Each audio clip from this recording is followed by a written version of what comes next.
So, welcome to another session of Inbound Led Outbound webinar. Today we have Amit Vasudev.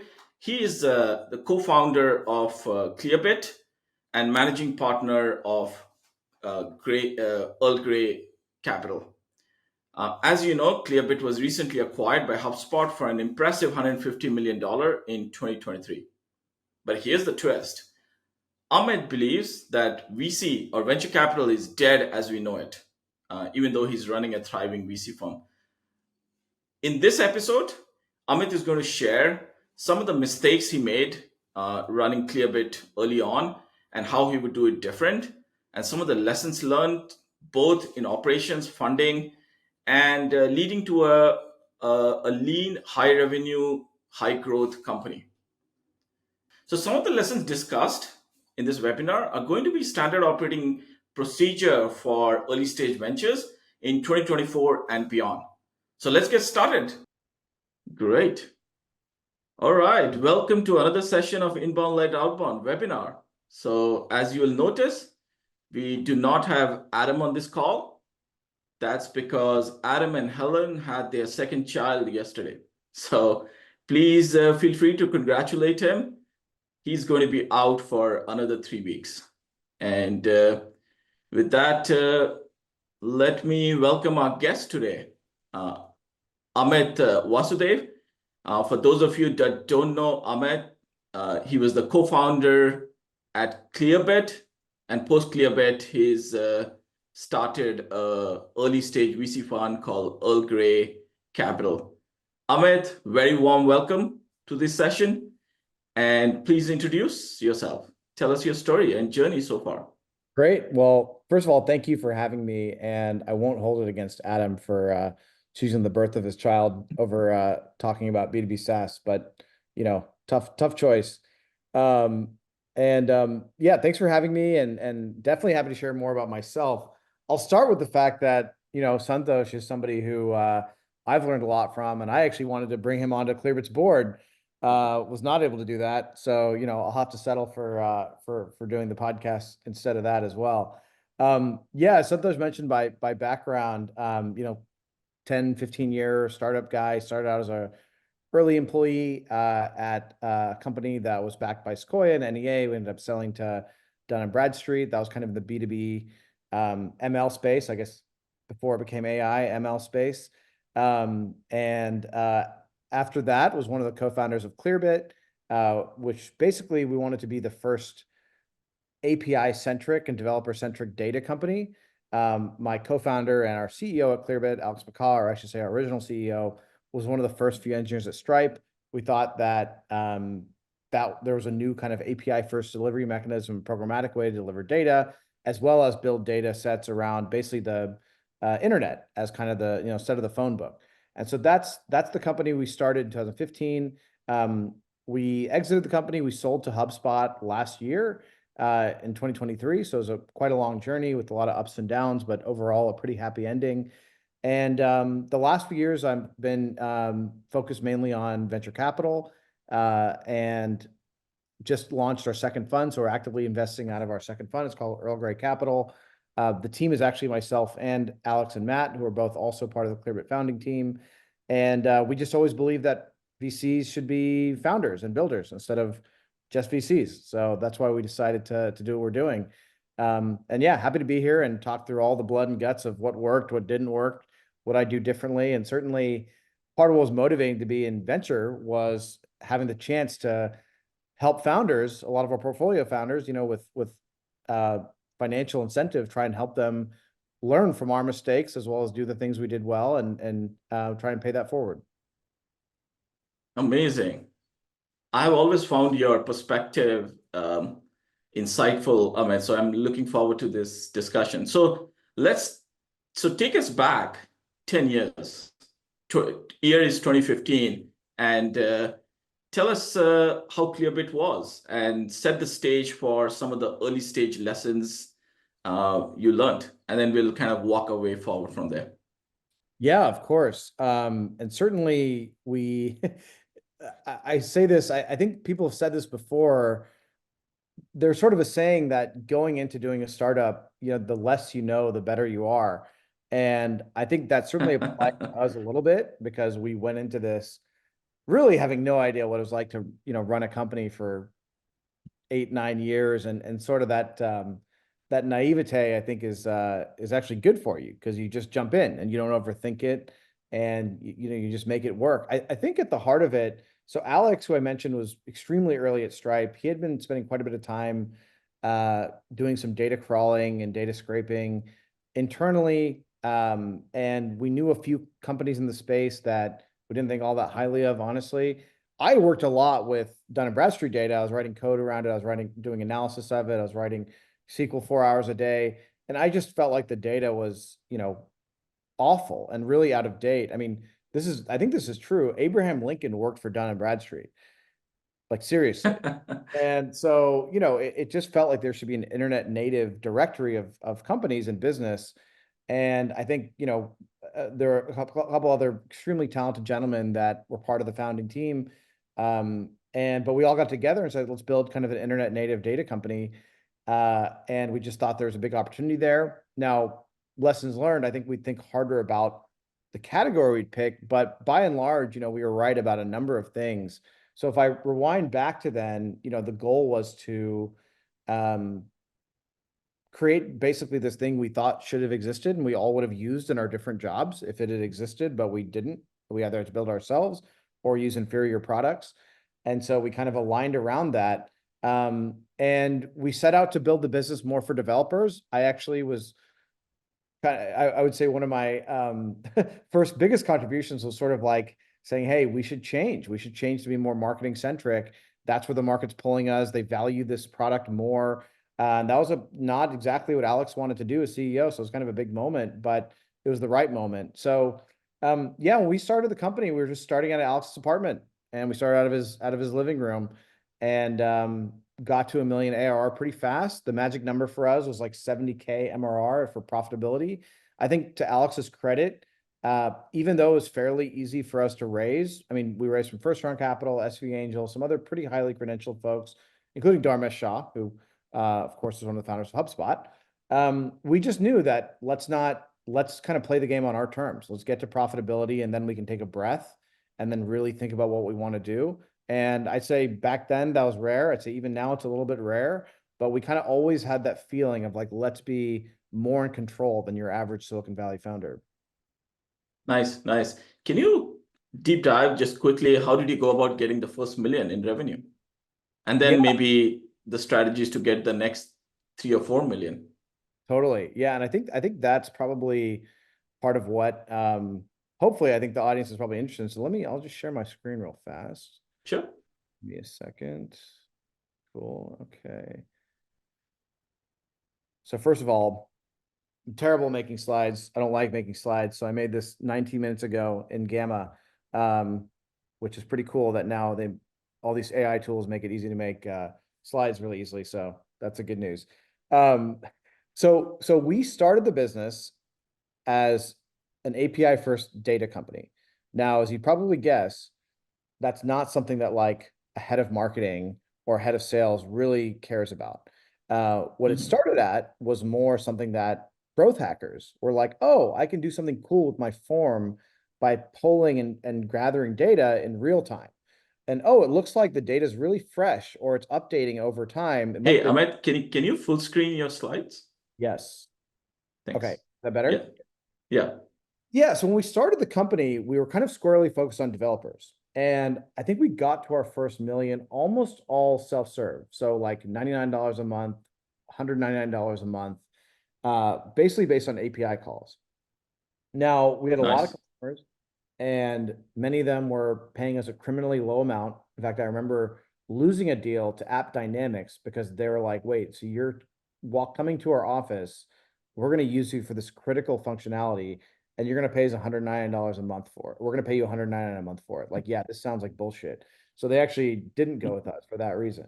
So we started out self-serve. I think we realized, based on this sort of adaptation, I'd call it a soft pivot, honestly, where we decided, oh, it turns out that our sort of data scaffolding is more useful for marketing and sales use cases and for kind of this new growth hacking economy, or sort of this, technical growth person economy, that's where people really value us. Like if you were to, distill it down to an atomic unit of like value per data point, really, we're like, oh, these groups of buyers really value us a lot more than, let's say, somebody building a calendar app and wanting an API to pull in like an avatar into a calendar app, right? Nice to have, useful, but not a lot of pricing power there. So that was a pretty important step we made and ended up becoming a lot more lucrative. Now, as part of that, we realized that the buying nature and sort of adapting to buyers was very important. I told that app dynamic story for a reason. Just because it was cheap and easy doesn't necessarily mean that that's how people actually wanted to evaluate and pay us. Now, that may be different now that there's so many data products and, nowadays I probably have a different answer. But back then, it looked more like a kind of, fairly high velocity, but enterprise sale. So a big lesson there of how we got to a lot of revenue excuse me, was let's not think of this and be sort of naive or stubborn with saying, hey, I want to buy something self-serve with my credit card. That's not necessarily how people want to buy. They want to compare us against, again, at the time, other options that were, 10, 12, 20K a year that they wanted to talk to somebody, run a test. And I think what we did very clever, and maybe you have some questions around this, was we kind of combined the best of both worlds. We're like, okay, we have pretty good inbound attention and word of mouth and traction. Again, that probably came from the fact that we had a lot of free stuff. We made it easy to try. We looked infinitely more modern than some of the other stodgier competitors. Um, but we also, made sure that they walked out with pretty big deals. And people thought for a long time we were very self-serve. We actually weren't. We were self-serve on the free side, but we combined in the best elements of enterprise and self-serve to be really lean and really fast with doing deals, basically. That's incredible that you were able to do this with 3 reps. Two questions. What was the timeline to get to, say, first million and then to 10 million in revenue? And the second question, at what point did you hire professional sales managers or sales support staff like SDRs and others? Yeah, so the team, we effectively came together really as a team and started working together in the very beginning of 2015, I think February. By the end of that year, I think right before Christmas, we officially got to 1 million ARR. So, 83K MRR, and we were still MRR centric at the time. Mhm. Our journey was then the next year, we went from 1 to 3.3 million ARR. And I distinctly remember we made our first two hires. So before that point, myself, a gentleman named Andrew, and Matt, we were all part of kind of the founding team. Um, we were doing all of it, right? We were doing everything from, sales support. I was like messing with the database before I'd go into a meeting with the customer. So we kind of were like a team of generalists that all eventually fell into our own slots as far as leadership went. But we were kind of doing everything. And that helped a lot with a very kind of tight iteration of product to sales to support to founder. And we were kind of all, had very, very high agency, and we're all kind of technical, and able to do a lot versus, where traditional friction can happen between like a salesperson and a technical CEO. So we had a very good kind of feedback loop just organically through our sort of skill sets. Um, and so we hired the first sales, I think, and we hired two gentlemen, both of whom were very experienced. But I want to call out one in particular, Mike Keller, who was incredibly talented. He had been a founder before. He had been early at Dropbox. Like he knew sales really well, but he also could do quite a bit more. And I say that now to a lot of founders, like, hey, you should prioritize. I think I have it written in the slide here, ability and slope and sort of hunger and where they are in their career over like, what quota did you achieve this past year? So we brought in our first two folks, and I'd say they were probably overqualified towards the end of that second year. So the year we went from 1 to 3.3, and the next year went from Mhm. 3.3 to 8, or a little bit above 8 actually. Wow. And that was basically with the same team. I think we hired one more person who eventually became our best rep, but for the most part, it was the same model of, three folks um, being very, very efficient with dealing with, a lot of inbound and cross sell and upgrading, but kind of again, combining the best of both worlds. Loving this story so far, Ahmed. Hey, John, can we just quickly inject our first survey on the role of the audience? So this will just take a minute, Amit. We'll do a few surveys along the way. Yeah, So this also gives you a sense of who you're talking to, and you nice, can gear your conversation accordingly. great. Awesome. Yeah, so a lot of founders, and this is a little bit of a tangent, but I think probably very relevant.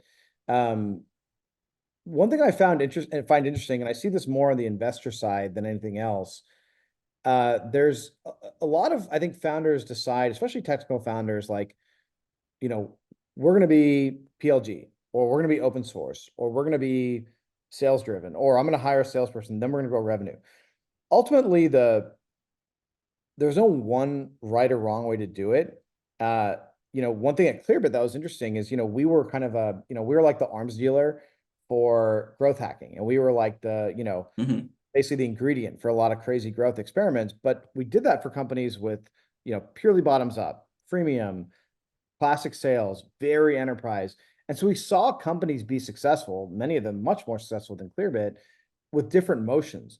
But one thing we saw that was common and that I recommend to founders now all the time is, again, being intellectually honest about how your buyers buy. Like, I've seen so many startups say we want to be product led, but the reality is to use the product requires, syncing all your data, and that's an IT thing, and that's a centralized decision. Well, you're not really going to succeed if, like what part of the system is the product led really optimizing for you. So I sort of say often you should think about go to market like really like an engineering system. It's like, okay, what are you doing to create leverage around getting attention?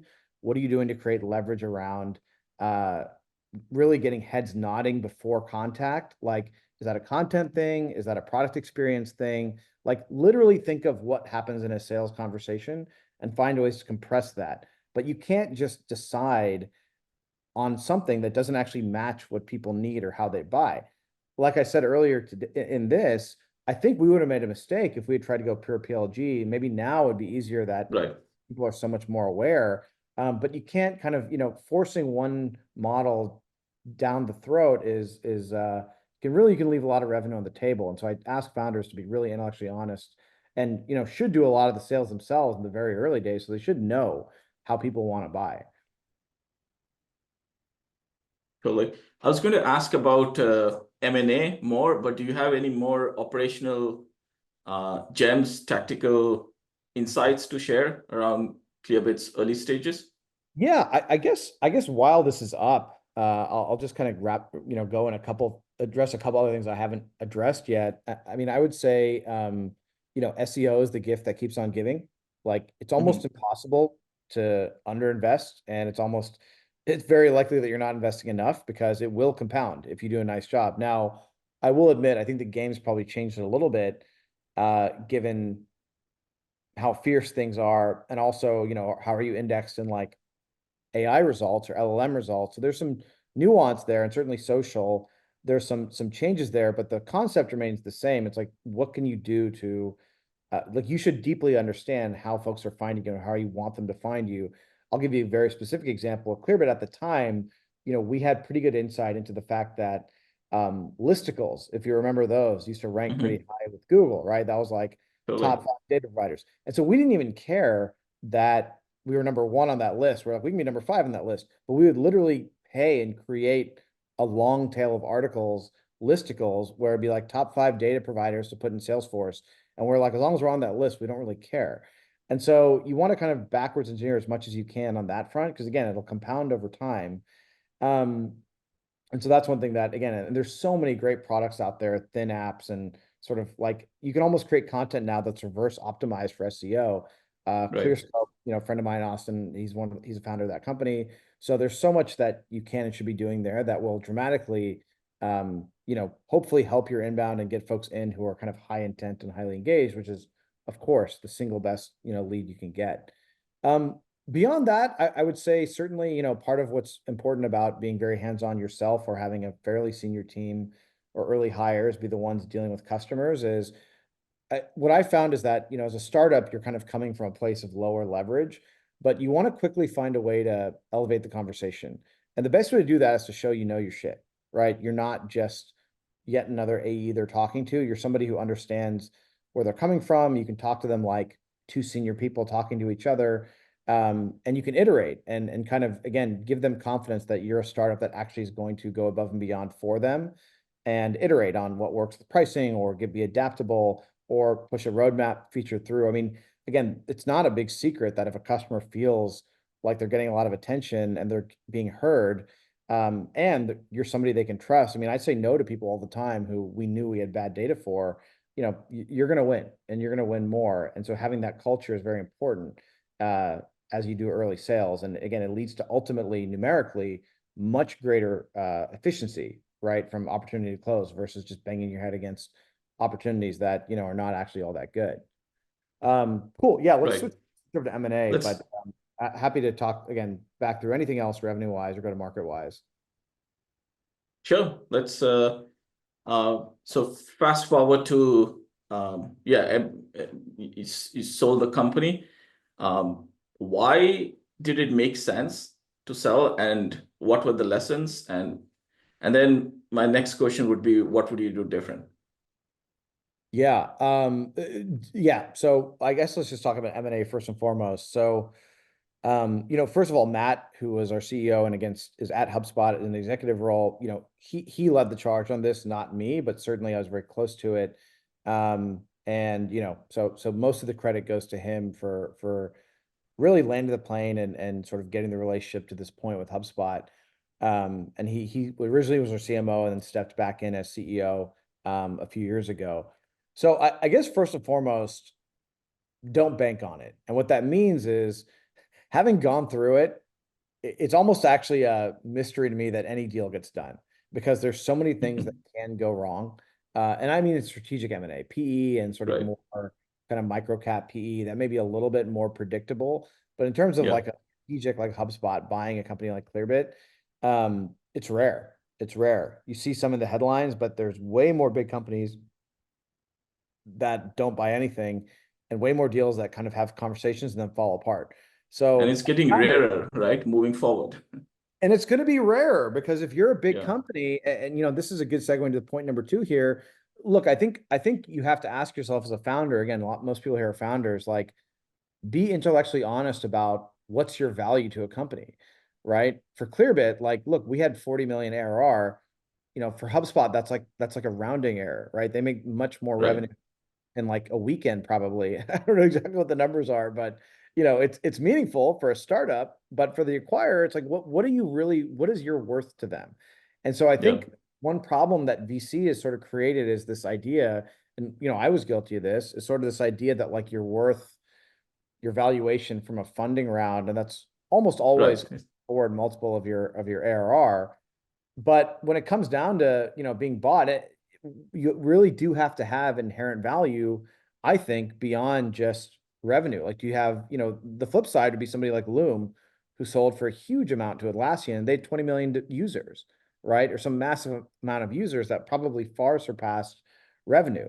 So, being intellectually honest about your value, and usually that's team, it's product, it's something strategic they want to do, and you're not going to really know that by like, dicking around with corp dev all day. Like you're going to have to, you're going to get that from real relationship with the people that actually matter who, at the C level of these companies.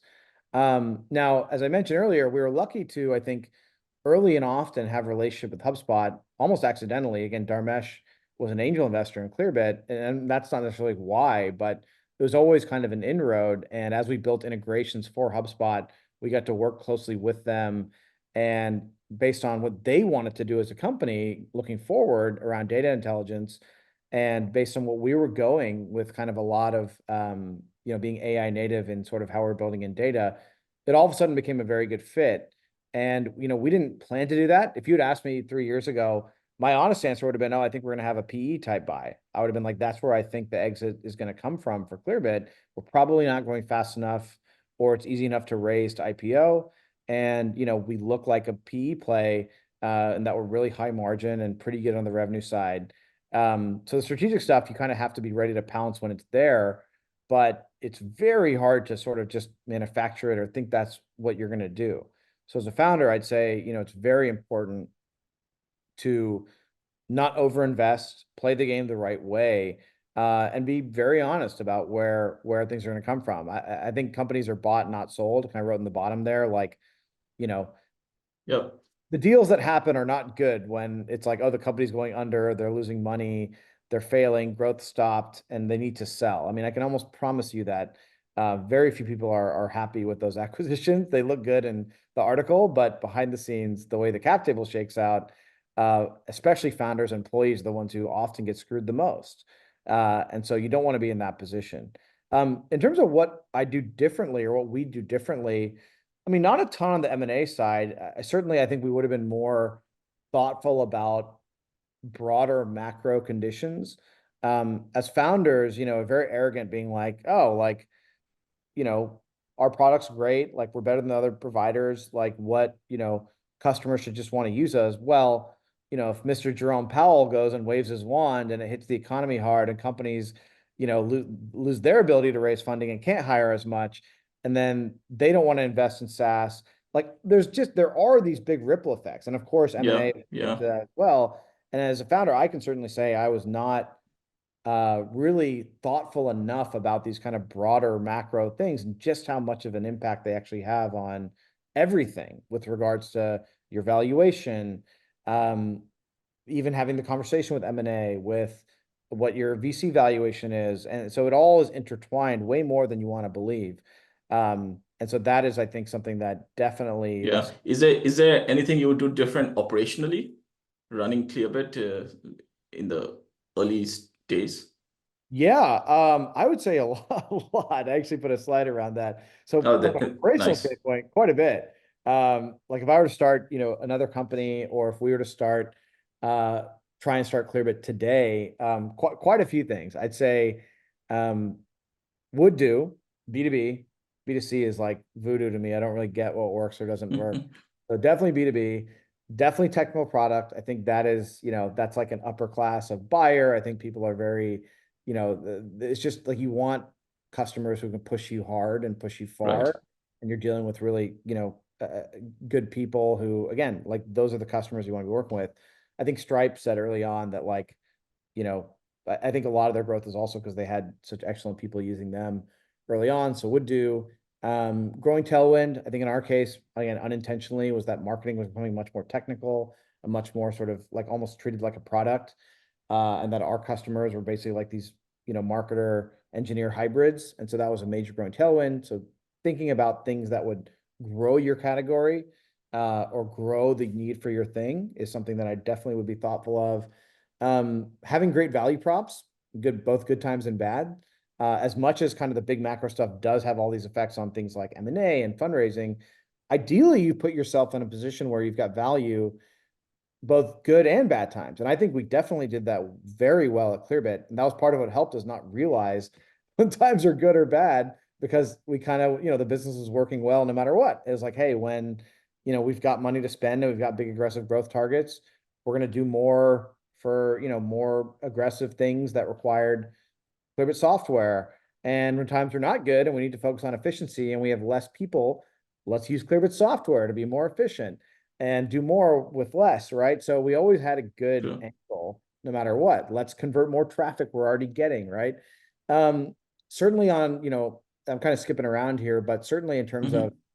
company building, I would say, micromanaging hire. Like I think once I wasn't part of a interview process and I wasn't happy with the person we hired and it didn't work out. So after that, I was like, okay, lesson learned. So being, very close with, like we had founders involved with every single hire I think we made. And, obviously we weren't perfect, but I'd say we scored pretty high, all things considered. Contractors, I think now more than ever, there's this incredible economy of uh, Totally. services providers, contractors, and there's just so much less pain than what you have to deal with a lot of employees. Yeah. So it's like 100 times out of 100, you want to go this direction because they're so mature now. They're so good. There's so many tools, COVID assisted, that help you manage things remotely. It's just kind of the golden age. And that's going to accelerate, by the way, by probably 10x the next few years. At one point, Matt, when I think when we're really early on, he was our only full-time person in growth. I think at one point he had like 16 contractors on the team, Nice. I think, to do That's the like, way to go. Yeah, exactly. And I mean, it's not an accident that we had, tremendous inbound and tremendous creativity towards generating that inbound. And, I mean, he was the mastermind, but like, it spoke for itself. Um, Alex and I actually both let ourselves go in the end of 2020. So that was part of when we had an external CEO, and then eventually Matt took over as CEO. Certainly would do that again once the company got to a point where, we were no longer like major difference makers and accelerants. Now in retrospect, I think probably there's some things around how we handled that, as well as, folks we brought on, like we would have changed some things, but certainly, Hmm. we kind of outscaled ourselves. Um, would not, would do that. Now, let's talk about, I guess differently, Right. unless there's any point there that you want to double down on. No, let's do different. What would you do different? Yeah, differently. And I'll try not to have too many like live nightmare PTSDs as I'm going through this live on the call. But we picked a category and sort of a solution that had natural churn with Clearbit. Right. And it's something that people need to use, and then sometimes they don't need to use it. And the amount of effort and time and pain we tried to sort of like make that not a thing, or sort of, whether it's pricing or packaging or product or this or that and the other, there's just kind of like, there's just a certain sort of inherent behavior or nature with what your product and value is. And I think us trying to constantly fight that was just so hard. So if I were to start over again or do something new, I'd be very kind of thoughtful about like, look, is this really SaaS? Uh, how are we going to think about the revenue model, burn, funding? I mean, everything comes back to like the behavior of your customers. And I think we were just a bit wrong there, because we basically realized by raising money and having growth and all these expectations, we had to be SaaS. And in some ways, we weren't pure SaaS, and that was hard. Right. And we struggled with that till the end. I mentioned the marketing condition stuff already. I would say learning faster from other company founder mistakes. Sometimes when you're in the crucible, you're kind of like, oh, we have all these unique problems and they're so complex. And nowadays there's a disturbing amount of startup advice. And I do realize the irony of myself giving generic startup advice right now, but there's like a lot of it out there, and a lot of it's obviously garbage. But what you can do, and what I didn't do as much of, but I would now, is go learn from folks in the game or recently in the game. And this is often where part of why I think we're valuable as VCs is we've actually been there. But go just make an effort to get out of the building, and not every problem you have is like this crazy unique, Rube Goldberg difficult. It's like the same shit has been solved by people over and over and over again. And chances are that Yep. you can save yourself a lot of pain if you're just willing to go look, ask, and listen. But the source is very important. But I do think that, way too much time we spent trying to kind of come up with solutions to things that really had already been solved. And that was things like sales comp, and things like how to, think about ramping sales. That was things like, marketing sales alignment. That, and go to market was my domain. So these are going to be more go to market than engineering centric. Partnerships. I mean, and then of course customer success. So there's a lot there that we tried to kind of think of from first principles, when in reality we should have just copy So pasted stuff. great. Hey, all right, let's take a pause here. And John, if you can bring out the survey, I'd love to know who in the audience is raising capital in the next 12 months. I think that'll give Amit some context. S- Amit, if you want to go browse the questions, just quickly see if there's anything that you relate to that you'd like to answer, Uh, or the comment section. yeah, let me take a look real quick. Oops. Okay, chat. Let's see here. VCs force founders to hire FTEs, especially for growth in GTM, huge risk. Uh, yeah, I'd say more VCs sort of expect, and founders who raise from VC should be ready to expect uh, to grow revenue a lot. And yes, oftentimes that is a hammer and nail. That is the answer, right? It's like go hire sales, go hire, spend money on ads. I mean, VCs are not builders for a reason. They're not the most creative. It's like, okay, go do this thing. And if you raise from VC and you don't expect that, like shame on you, right? Like you should know that's coming. Why isn't Clearbit SaaS? Yeah, good question. Some of our products were very SaaS-y, some were not. And to be more specific, we, ultimately we're selling data products. Now there are a lot of different vehicles we're selling them through, whether it's APIs, integrations, even apps. But in some ways, people just needed data in a different way in month one than they did in month five. And I think the best SaaS products are those that accumulate more and more state and value for the customer over time. And I don't think a data product necessarily is that. Sometimes the most value is acquired based on the use case in month one. I mean, imagine if you're building a list for outbound email, like most of the value is going to come early on. And so that's kind of what I mean by, DaaS versus SaaS. And that ultimately has pretty big ramifications on, everything you're doing revenue wise. Let's see. What type of contracts you are in the beginning and what would you do different? Yeah, it's a good question. We brought on the funny thing is none of us were very good at, I think, writing and kind of blogging and those types of things. We actually hired an agency called Animals, led by a brilliant guy, Walter Chen. They actually ran our blog for a long time. And, they were pretty, they're again, very, very smart people, and they kind of did things very cleverly with SEO and this and that. That was pretty nice. And I think people were always surprised to learn that.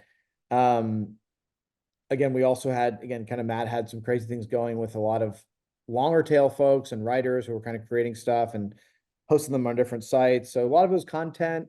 Um, we did some different things with kind of with the funnel and RevOps as well that made our lives a little bit easier. Trying to think, nothing else came to mind immediately. Now I'd say for nowadays, again, there's actually a website, a friend of mine helped set this up. It's called Pineapple List. It's actually this great marketplace of contractors and highly vetted contractors for startups. And there's just so many more options now for every little thing, whether it's website optimization, funnel optimization, sales. I mean, following up on leads, setting up AI tooling, right, for automated support, this and that. So you can not only find tools to do stuff, you can even find people to help set up those tools. So there's a lot of leverage to be gained there. And now again, like I said, if I were to start a company tomorrow, I would lean hard on contractors with serious expertise over trying to figure it all out ourselves, or even hire FTEs and kind of depend on them for that. Makes sense. So, Ahmed, we did this survey. It looks like about 44% of our audience is going to raise money in the next 12 months, right? So let's talk about just maybe very high level, brief. I see you have this understanding VC slides. Yeah. Uh, how founders look at VC. The part I really like about some of the things you have shared with me in the past is there's a big chasm or gap between how founders look at VCs and how VCs look at opportunities, right? I'd love to have you cover that, and then I have some follow-up questions on it. Yeah, 100%. And to be very honest, it's something that I kick myself at least once a week being like, man, I wish I knew that when I was at Clearbit around uh, thinking about everything about VC, because it is important. And, by and large, by the way, I think VC is a beautiful thing. You're, like Matt, compare that to going and getting a loan, right? Like the fact that people are giving capital to you with the assumption that basically they're never going to get it back. And only if things go well, they get their money back and then some. Like Right. it's a pretty great thing for capitalism, startups, and it's very important to, I think, society to have people willing to do that. Now, that being said, there's obviously a tremendous amount of bullshit and a lot of VCs who, really overvalue themselves and their money and their expertise. And rightfully, they've become kind of a punching bag in a lot of ways. And I think, again, I'm very biased, as you'll find most are, but I think more kind of people have actually been in it recently, not like 30 years ago. People have actually been in the game, make better and more valuable investors for a variety of reasons. But to the point Santosh said, I think a lot of things, it's actually always surprising to me, but I think back to myself, I didn't really get it either. Um, Understanding how kind of VC actually works. If you're a founder and you're going to raise, you really owe it to yourself to actually understand how VCs work because it'll explain a lot into the decisions that they make. Um, so I mean, where to start? So I would say, let's start actually with this middle point here, value distribution.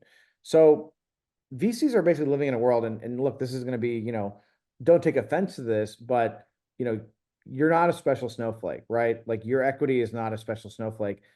People are going into it assuming that it's not going to be worth anything. And that doesn't mean the company will fail. It means that if you're sort of just hanging around as a 5 million ARR company, even or less or more, but you're kind of just around, like there isn't a market for that equity, right? You're not easy to buy. There's no way to go take your equity and go trade it for a house. And that applies to both the founder side, other side. So there's massive illiquidity in private markets that is accounted for in the VC model. So what the hell does that mean? What that means is VCs will invest in companies that have the chance to basically IPO. And look, today the bar for an IPO has never been higher. I mean, you have to have hundreds of millions in ARR. I think at Clearbit times we thought 100 was the magic number. I don't think we'd be able to IPO at 100 million ARR. So you've got to be more like 200, 300 and growing pretty fast.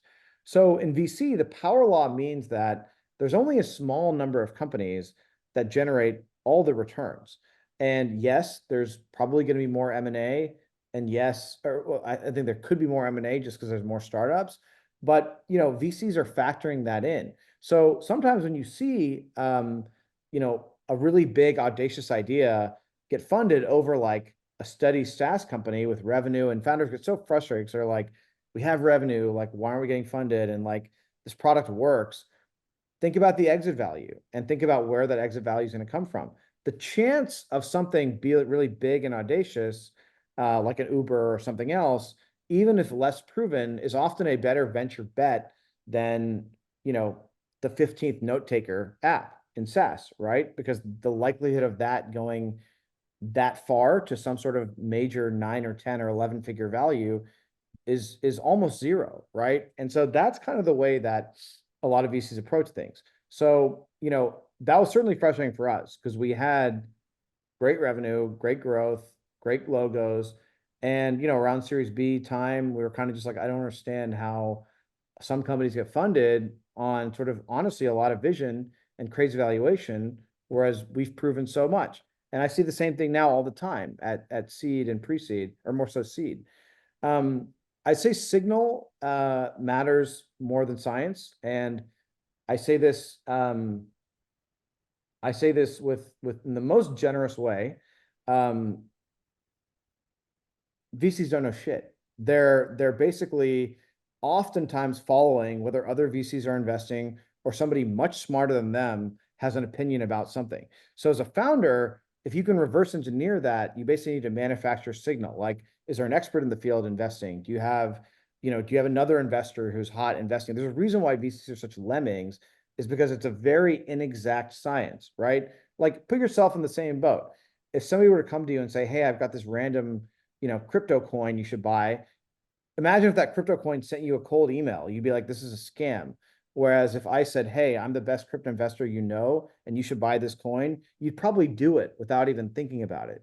So to the extent when you're raising, you really should think hard about generating signal and what those ways to do that are. Now, growth is one signal, social media is one signal, press is one signal, other investors coming in as a signal, existing investors saying great things to signal. So the reality is, early and I'd say even Series A, B VC, it all matters. And I think, I was naive. I thought VCs were a lot more smarter and scientific than they actually are. So it's very important to understand that. And to some extent, it's rational, right? You don't have that many data points to use in private investing. And I think sometimes VCs sort of make it seem like they're using kind of hard science and rules, and like maybe some are, some aren't, but like signal matters, right? Those rules get quickly thrown out the window if Sequoia is doing the deal, right? And you've seen that over and over again. I would say in terms of, this is probably something important to look at.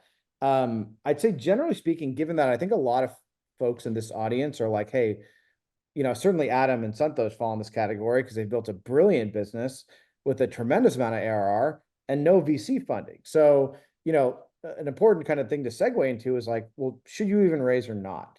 And the nice thing is right now with, really the cost and time to get a product out the door, at least in pure software, is so low and it's going lower that you should ask yourself, do you really want to raise a lot of money, and put yourself through that, right? And so I think, for those that are sort of weighing that, should I raise or not raise, you know, these are good reasons to raise, right? Like you're going for what I said, like you have a chance to be that scale and you're going to be pressured to be that scale the better you are, right? If you suck or if things are going badly, nobody's going to care and nobody's even probably won't respond to your emails. Whereas if you look good, like you're going to be pushed to go that if you raise a bunch of money, because that's where the money comes back from. As I said, right? If you take money from investors, even angel investors, right? Angel investors sometimes are the ones who suffer the most because they're not investing out of huge funds. That's their own personal capital. Like, are you really committed to making money back for people? And if you don't feel that compunction, you probably shouldn't raise. Um, do you have things to accelerate that are already working or give you a compounding advantage? Is it easy, right? Like, candidly, if this again, this is a very imperfect and unfair game. If you have, if you're Ilya from OpenAI, the day he leaves, he probably had, he literally raised $1 billion seed round. Whereas if, a new college graduate tries to raise, that's not going to happen, right? The reality is it is an unfair game. So if you have advantages, use them. If you don't, then, think about it, right? And I think now more than ever, the barriers to starting new companies has dropped so much. There's so many reasons to do your company and not raise money, because you can get so far with so little. You don't want to have to worry about governance and board and getting other people that aren't you paid back and all the baggage that comes with sort of supposed prestige. When in reality, if you started a company and sold it for 100 million and you owned 80% of it, you'd make much more than if you sold 5% of a company that sold for, 2 billion, right? And I think today there's again, if I were to say 20 years ago, you had to hire a lot of people to get to a lot of scale and revenue. You had to hire a lot of people to design your website and ship your website and build your product. And you had to hire a lot of people to manage those people. Whereas now, as the world's kind of changed quite a bit and you don't need that, then largely you don't need as much venture funding. And so, I think a lot of VCs have been, their business is to find companies to buy equity that they think can return that money, right? Um, Yeah. Putting my founder hat on, I So think that the game's changed. thanks. All right, let's pause here. Hey, John, can you bring up the survey that talks about what everybody's trying to do and the hurdles they're facing? And Amit, I think we can unshare the slides. Right. So take a moment to fill up this survey. Let me see. I have a bunch of questions here. So let me ask one that I had. So building technology is getting easier and selling technology is getting harder, Mhm. right? So how do you see, so I have a two-part question. One as a founder and the other as an investor, right? So the founder part is, how do you see go-to-market evolve moving forward? Second, does that change the way you invest into early stage venture? Because the typical archetype earlier was a tech young, like a early stage tech founder, right? Because building technology was difficult, but now that's becoming easier and selling becomes difficult. So I'm wondering, does that change the archetype into like mid-level sales marketing folks that know how to sell or have a community and so on? So over to you, Amit. Yeah, it's a great question, and it has a huge impact as far as how I think about things as a VC. Our focus, I haven't talked a lot about this. The focus of our fund, Earl Grey Capital, we mostly invest in sort of developer tech and API first tech. We actually rarely invest in kind of your average, like, not average. I don't mean to be kind of, look down on any sort of startup or entrepreneur, but we're not investing in a lot of like the app layer of like, hey, I built a new, sales productivity tool or a note-taking tool or, what have you kind of, and the very specific reason for that is exactly what you said. I think the go-to-market of those has gotten so hard and it's so fierce that if you're picking something pre-revenue, which is where we invest really early, it's almost a crapshoot. to know what's going to work, not work. Now, if I'm investing in Series B, there's companies that, the chart's absurd and there's a real reason for that. And, their churn is great or low, that's a good investment. But as an early stage investor, we largely don't even look at SaaS the same way. We're looking for kind of developer and API first tech that ultimately is what SaaS companies then build on top of. So our whole thesis is actually formed by, in some part, that reality of kind of like, oh yeah, if you just spin up an app and people seem to like it and you get to 500K in ARR, you just keep hiring sales to get to your IPO. That I think is so far from not a thing anymore that we don't even do those products as much as an investor anymore. So that's kind of an extreme look at it. Now, putting my founder hat on, um, I think that the game's changed. I think that there's so much available for free and so much available that, it's very hard to overcharge people. It's kind of an amazing time to be a buyer. And Right. so as a founder, I think, look, what you guys have done, for example, is brilliant, where you've taken somebody like 6sense and said, look, you're overcharging because your costs are bloated. And your costs are bloated because you have to grow ARR in an unnatural way. But nothing about what you're doing is actually that defensible. And we actually have a better version, but we're eating you from the bottom up. That's brilliant. I mean, that's a brilliant way to go to market and say, look, we are going to be what the old incumbent is not. I mean, it's kind of what we did with an API first product as well, Clearbit, and it worked really well. And so I think kind of thinking hard about what are you doing that's 10x better or different than the alternative, and then just doubling down on that to get your initial base is part of the start. I also think Right. that, again, I think you have to have something free or easy to gain trust and create value. That's just the game. Like, you better be real valuable if you're going to make somebody go through hoops to even use your product, because there's a million other products that are, chances are, very free and easy to use.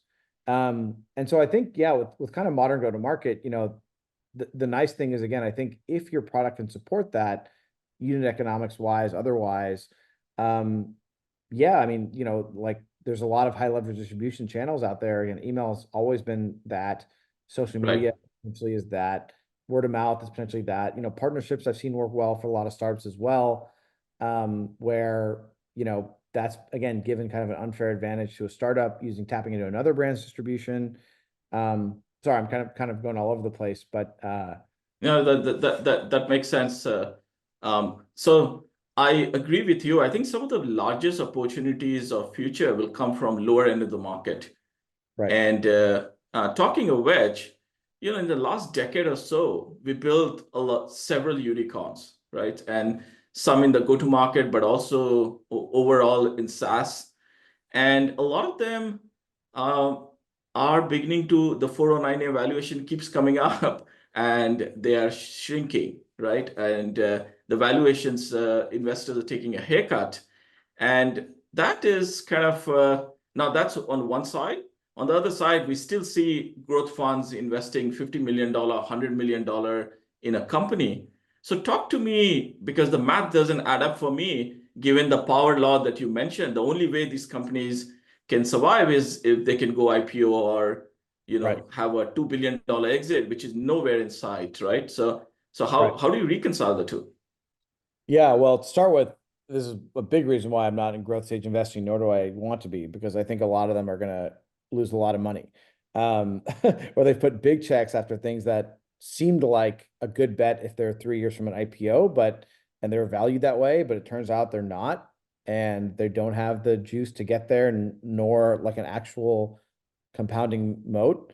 Um, and people are building SaaS in their basements and can take market share, like, yeah, that's a bad Mhm. place to be. That's a bad deal to be in as an employee or an investor, right? If you're sort of Right, last, I mean, there's totally. just no getting around that. Like, there's going to be some carnage. And sure, I can't speak for growth stage investors, but certainly I'm guessing there's some sunk cost fallacy at play here where stuff gets funded because it's like, fuck, we already gave it so much money. Like, we have to try and push them to The something. follow-ups. And that happens, right? There's some degree of that. And then on the other hand, through kind of this challenging time in growth, there's some companies that have come out stronger, like Deal. People have done more with remote, and I have no affiliation with Deal. I just think they're an incredible company. And they've accelerated. Mercury. I mean, there are some great Replit. There's some great companies that actually are better off in this new world. And if you're a smart money, you're probably looking to get into those, but maybe through secondary, right? Maybe through um, other kind of find other arbitrage to get into those. But yeah, I think to your question, the way things were funded in the last 10 years, I just don't think it works given the bar for IPOs, given how long it takes, given just how much bottoms up competition there's going to be. And to answer your question about go to market, my kind of generic take would be, again, and this would apply if I was starting Clearbit again today, it'd be like, hey, we actually don't have the pricing power that we did at Clearbit a year or two in because it's too commoditized. There's too much noise. Whereas I think what you should think about as a founder is, you know, a lot of kind of conventional advice is like, oh, do one thing and do it better than everybody else. I think that works, but in today's world where again, you need to ship fast and have velocity or die, having multiple points of value can be a major advantage. And like Jack Altman's written about this, he's a brilliant guy. He's Sam's brother. He started a company called Lattice that, did very well. Um, and Rippling is another example of this. Like if you build a product with multiple points of value, you number one have different ways, inflows of inbound, but you also have the ability to kind of, just cross sell and expand relationships over time, even by starting out with something cheap. So I would think about hard, is there something I can do that I don't lose on price to in the early days, and then earn the right to kind of learn and find those things that then I can charge a lot more for down the road. Again, easier said than done. But I think certainly that would seem to me to be a better go-to-market strategy to really focus on kind of like y'all are doing, where you're going and making the price a no-brainer, but then thinking 2, 3 steps ahead of what some of those bigger ACV things are going to be. Right, right. No, that's we think that's the only way to sort of operate in the coming years. Some of those unicorns are taking a beat because they use branding as a reason to kind of charge a premium on their pricing. And now software is becoming easy to build, so it's easy to chew their bottoms. So one last question. I think we are coming up on time. Um, this may be a little controversial. So VCs and the power law that you mentioned, it encourages almost like a gambling mindset, like a winner take all mindset, right? And that disincentivizes profitability in favor of growth, Right. right? So if we create an ecosystem, if you think about the real reason for companies to exist, it is not only to provide VCs return, but also to aggregate human endeavor to solve some of the society's problems, right? And we are getting further and further away from it, right? And do you see any hope in the future to solve real problems or to focus on profitability or build sustainable companies that are good for the lives of employees and founders and others involved? Um, the Yeah, two may not always be the same, right? right. Over to you. I actually think that things are headed in the right direction as far as that's concerned. And again, it's because of all these things happening largely with AI. Like what's cool is now, the effort for somebody to go and take a risk and start a company and validate a company, even if it's just a side project. I mean, it's so much more possible to do that now than it was a few years ago. And I think that's net incredible for the world because so many more, I mean, entrepreneurship and capitalism is at the heart of what, humanity needs, honestly, right? I mean, think of all the great Right, innovations that happened in humanity. There's usually some sort of capitalist incentive model around it. And so more people being able to build is phenomenally good thing for humanity. To your point earlier, I think if, the things go where the money goes. And when venture started, I think there was kind of more around like deep tech. It's like, hey, you're going to need years to make mhm, this, and you need capital to do it because there's right, no quick way to, you're not going to have revenue in a weekend. So here's capital. We get a big chunk of your company, and if everything goes well, we're all rich. Um, Hopefully, with software being, I think, again, a scary place unless you kind of have a really specific edge on it, or an angle, or you're a small fund, like money will hopefully rotate into more, sort of medical advances and hardware advances and, curing cancer. And that's kind of where venture dollars have probably not gone to as much as they have just pure software. But if pure software is sort of flattening out a little bit, then love it. dollars will rotate to the So more ambitious things, which is great. excellent. Hey, Ahmed, this was incredible. Thank you. Can you share? There was a ton of questions we couldn't get to. Can you Yeah, I see share the that. best way to contact you if somebody wants to reach out to you? And Yeah, of course. I'm on LinkedIn, so probably the most straightforward thing is just DM me on LinkedIn. And my email is amit@earlgrey.capital. I think it's on my LinkedIn as well. But yeah, I think DM and email would be is great. there any specific kind of investment opportunities or you're looking for? This would be your chance to mention it. Um, Nothing overly specific other than what I kind of said earlier is we don't do as much kind of conventional end user SaaS. We're always looking for kind of API first and sort of platformy developer things. So I'm not sure how much this audience overlap is there, but if you're making something that a lot of people are going to build with and on top of, we'd love to see it. And we're happy to go very, very early. Excellent. All right. Thank you, Amit. So this brings us to the end of another great session of this inbound-led outbound webinar. The recording will be available on YouTube. I think it's tomorrow, 9 a.m. Central Time. And with that, thank you everyone for sticking around to the end. Yeah, thank you everybody. Thank you, Santosh. And yeah, hope at least there's something useful in there. And yeah, really appreciate it. And don't hesitate to reach out if Amit or I can help in any way. Thank you. Cheers.